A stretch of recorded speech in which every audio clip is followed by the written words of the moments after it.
tell you what we're going to do today. We have constructed a mini election, but Harry Hersey, as you have served as a technical advisor of how to do this, we're going to ask you to remain outside. After you, let me introduce you to my election staff.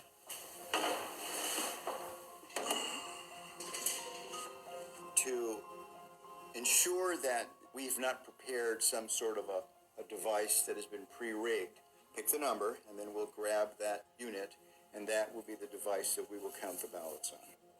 I just feel like this is the one. Okay, and the winner is Unit 15191.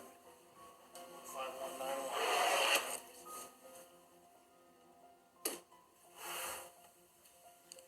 What we have here is a programmed optical scan ballot. There is only one question on this ballot. Can the votes on the Diebold system be hacked using the memory card? I have only touched the memory card, not the other parts of the Diebold election system, which is going to be used today. Only the memory card. I can certainly speak for myself and Harry, and that we're going to vote yes. All right, then let's have the rest of us vote no. Two individuals, Hugh and Harry, will be voting yes. The rest of us will be voting no. And then we'll scrutinize the ballots afterwards to ensure that that is indeed the mark. I will say that I'm wrong and Diebold is right, and I'm going to say no, they cannot be hacked. It's impossible. So I vote no. I'm going to film myself voting. Excuse me. I'm going to mark this ballot no.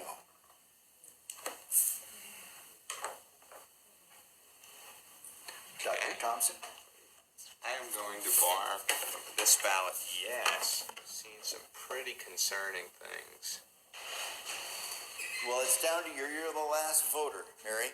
All right. I think it could be. So I vote for yes. You will be the second yes. All right, Ian. Here is the memory card I have touched. Okay. Now, this is the only piece of Diebold equipment that you've used. That's correct. Well, thank you. Let me take your ballot in. This card will go into this slot. The next activity that the election worker does on the morning of the election is turn the machine on, making it live to receive votes. When you do that, this machine will produce what is called a zero total tape. The machine is going through a self-test analysis, and then it'll spontaneously turn on.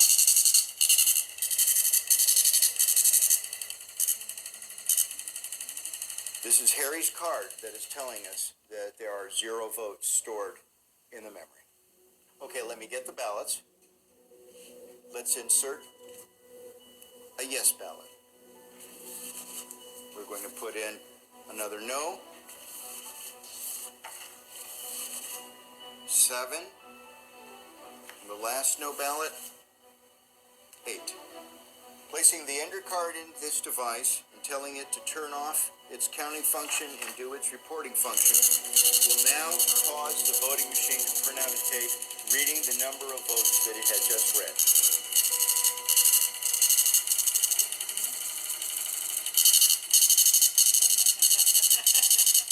Oh my. Oh no! What is it? 7 yes, 1 no. Oh my god!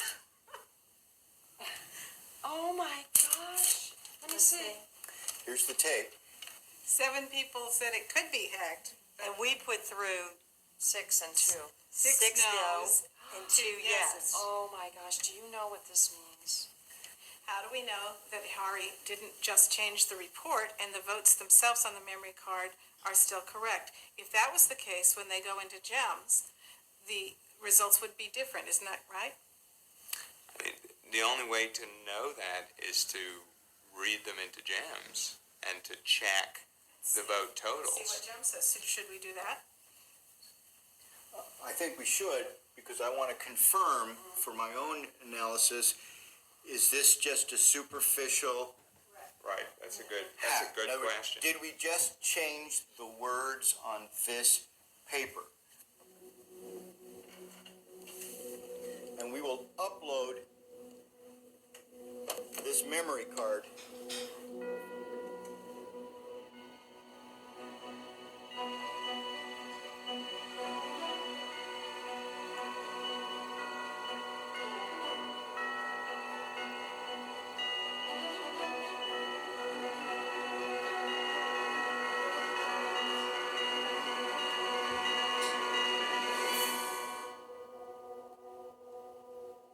if I had not seen what was behind this, I'd have no reason not to. I would have certified this election as a true and accurate result of a vote.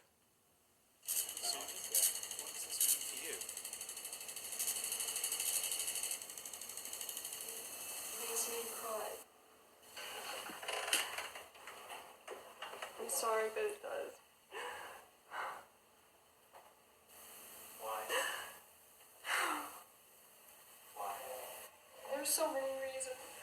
The reasons because there are people out there who are giving their lives to try to make our elections secure, and they're being called conspiracy theorists and technophobes, and these vendors are lying and saying that everything's all right, and it's not all right. And I'm crying because I'll quote somebody that I know who said that it's as though our country is one country pretending to be another country. How can this be happening to our elections? This really does affect me.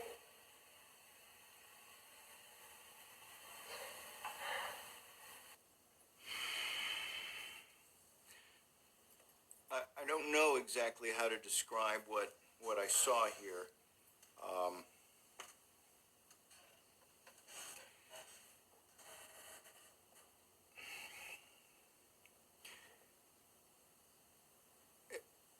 I think we, as election officials, need to be a little bit more demanding from the vendors as to the technical specifications of this equipment. The vendors are driving the process of voting technology in the United States. I would much rather, at this point, I think, focus on allowing citizens to select technology that satisfies their needs